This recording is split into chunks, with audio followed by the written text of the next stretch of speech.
Chelsea fans, the UEFA Conference League is back. After that amazing 2-1 win against Brentford at Stamford Bridge on Sunday, we now shift our focus to the UEFA Conference League. Chelsea host Shamrock Rovers Thursday the 19th of December with an 8 o'clock kickoff at Stamford Bridge. And even though Chelsea sit comfortably at the top of the UEFA Conference League table, Enzo Maresca has a chance to make history. So in this video, I'm going to be asking the question, can Enzo Maresca make history for Chelsea versus Shamrock Rovers? Not only that, but I'm going to be covering the latest Chelsea news and predicting Chelsea's starting 11. Did you know that 90% of the people watching this video right now are currently not subscribed to the channel? So make sure you leave a like and subscribe if you're a Chelsea fan who enjoys Chelsea content. Make sure you join the community and let's get into the video. So let's get into the latest Chelsea news. Mail Sport have reported that MUDRYK has been provisionally suspended from football after a positive drugs test by the FA. Matt Law has reported that MUDRYK's representatives have not commented on a report in his native Ukraine that an alleged A sample taken in October was found to be positive for doping. The report continues to say that Chelsea are yet to comment on MUDRYK's doping report, having been contacted by the Telegraph Sport on Tuesday morning. Soon after, Chelsea Football Club did release a statement on MUDRYK in which they said, Chelsea Football Club can confirm the FA recently contacted our player MUDRYK concerning an adverse finding in a routine urine test. Both the club and Mykhailo fully support the FA's testing program, and for all our players, including Mykhailo's, are regularly tested. Mykhailo has confirmed categorically that he has never knowingly used any banned substances. Both Mykhailo and the club will now work with the relevant authorities to establish what has caused the adverse finding. The club will not be commenting any further. The Athletic have reported that Enzo Maresca may have initially blamed MUDRYK's absence on illness, but now another reason has emerged.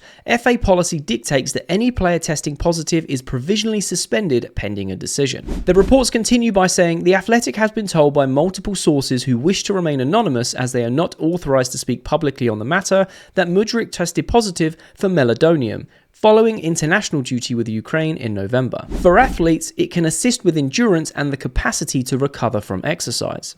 Ben Jacobs has also reported that MUDRYK believes a contaminated substance imported from abroad is behind the test result. He's being represented by a specialist firm. Now, they always say you can never have a normal day at Chelsea Football Club, and this is a prime example. I believe that MUDRYK did not take these substances knowing that they were banned, and I kind of feel sorry for professional athletes in this current time because they are guided by sports specialists and scientists to enhance endurance, recovery, get the optimal performance out of them at all times. Am I saying that MUDRYK didn't take the substance? No, I feel like a lot of professionals have been in this position purely down to taking the guidance from all the sports scientists and all the physios and the nutritionists to make sure that they are 110% every single time that they play for their club, no matter what type of industry this is within the sporting world. I back what the club has said, which is, we are all for testing our players regularly. So is Mykhailo. We're going to fully cooperate and we'll see what the outcome is. Now, there are rumours that if he is caught with this substance within his urine and he does indeed fail this drugs test, then he could be potentially facing a 4-year ban. Now, there hasn't been any concrete evidence to suggest that. They are the rumours that are floating around right now. But let's just hope that things go MUDRYK's way and he doesn't have to serve a 4-year ban. But like a lot of other people have said, I just wish the Chelsea Football Club had a normal day. It will be interesting to see what happens with this investigation and what the outcome will be, but unfortunately these things take a bit of time and we have to trust the process and just go along with that rather than worrying about it every single day until we have an outcome. But let's get into the predicted Chelsea 11. So when it comes to the final game of the group stages or the league stages of the Conference League, this one's going to be a bit sticky because we've got a few players out. Benoit Badiashile picked up a knock. Felix won't be ready. Obviously, MUDRYK is banned, suspended at the moment while the investigation's going under. So I feel like it will still be a 4-2-3-1, but we are potentially going to see a few players that I probably wouldn't have expected for this match. But going in goal, I feel like it's going to be Jorgensen. Jorgensen, we know he's our second string goalkeeper, even though a lot of Chelsea fans want him as the first string goalkeeper, myself included. I really like Jorgensen and he's shown a lot of ability, but we know that he is going to be our cup competition and Conference League goalkeeper. So moving on to left back, I feel like we only have one option, which is going to be Renato Veiga, if I can spell it right, because I don't think I can. There we go, I've done it before. Renato Veiga. He's in for a busy week. He's going to be playing 2 games on the bounce with Marc Cucurella getting a suspension after that red card against Brentford. So Vega coming in at left back on the Thursday and on the Sunday against Everton. So busy week for him. I feel more than confident with Vega at the back. I think he's a great player. Gives me Rudiger vibes. Don't know why. He's just proper Chelsea already, and I absolutely love it. When it comes to the centre-backs, it's going to be a little bit difficult because we only have really 3 fit and available centre-backs. Then while Badiashiel's picked up a knock, Fofana's still injured. So I feel like it won't be Levi Colwill, who'll be rested for Sunday's game. I feel like the only 2 that we have available is Tosin and Disasi. And to be honest, I quite like Disasi at centre-back.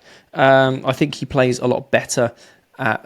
there's 2 listings of him. It's crazy. Anyway, right. I think he plays better as a centre-back than he does as a right-back. He can do a job at right-back, of course. We've seen that, but I think he's a lot more consistent at centre-back. So Tosin and Disasi at centre-back there. Right-back, again, we have Malo Gusto and Ashimpong. I feel like Ashimpong will get another performance, another start, purely because of how well he played in the last game. So I'd like to see Ashimpong play and get more minutes. That means we can rest Gusto for the Sunday's game.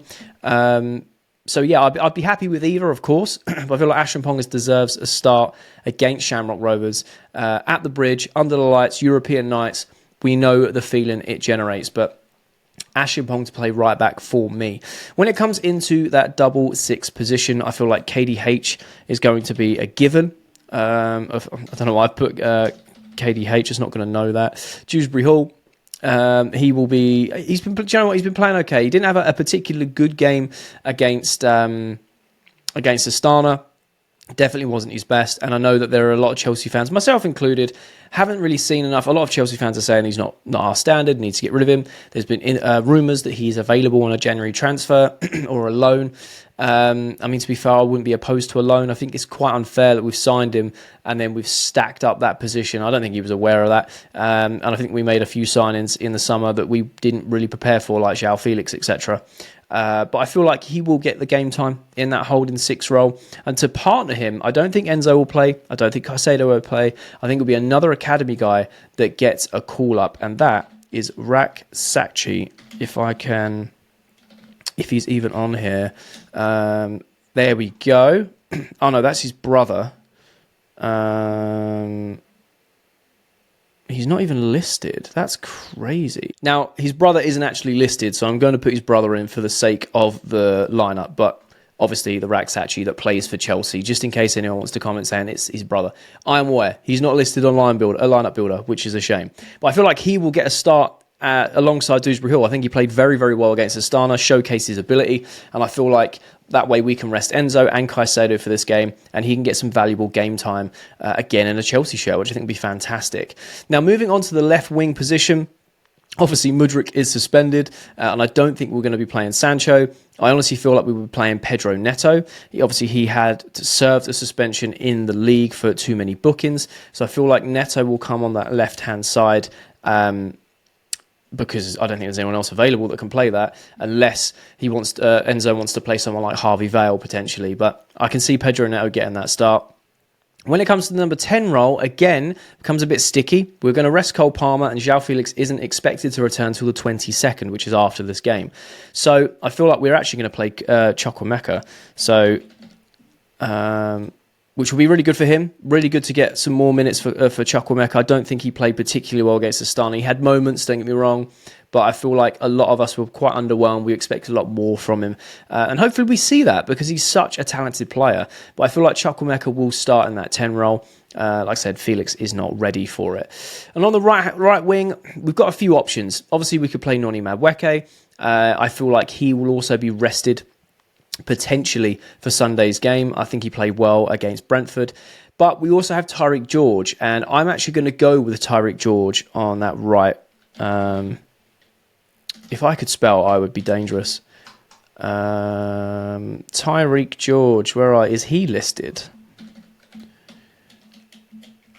Tyreek George, he is indeed. There we go.